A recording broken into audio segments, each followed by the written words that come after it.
What's up? Sorry for the poor video quality. The iPad is really not cooperating right now.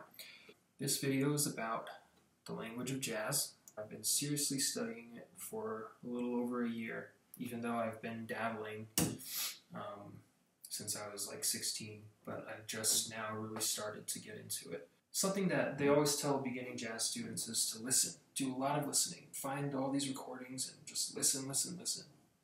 And I haven't really taken that advice until a couple months ago. And I'm starting to notice things.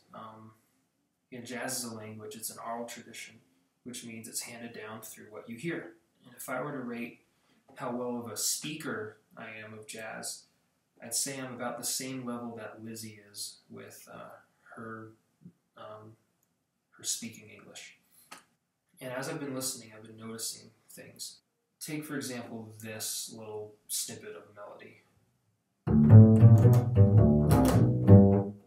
So that's something that I've noticed.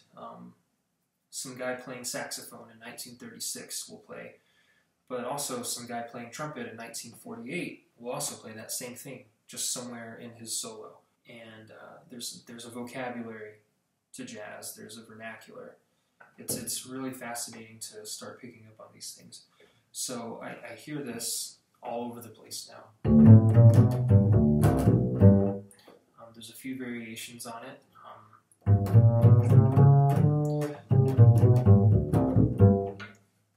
So the more I listen, the more I realize that there are places where certain things are appropriate and certain things are not appropriate. This little phrase,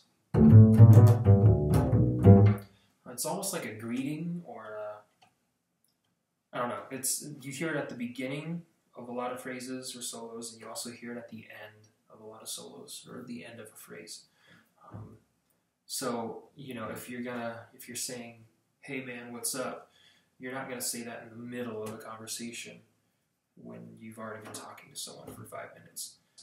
So I really like this lick, but I need to find the right place to put it.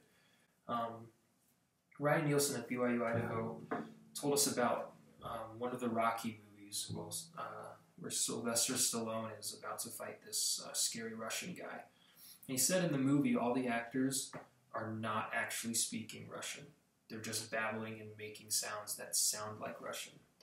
But he said that's how a lot of up-and-coming jazz musicians sound when they play jazz. They're just babbling and making sounds that sound like jazz.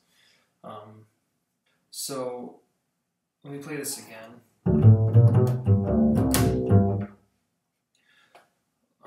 I'm going to try and find places where I can insert that. So we'll take the end of a blues progression, which the bass line would sound something like this.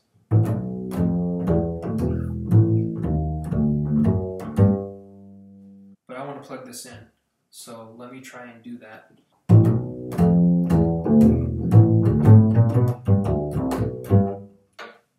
Anyways, so that's what I'm working on right now.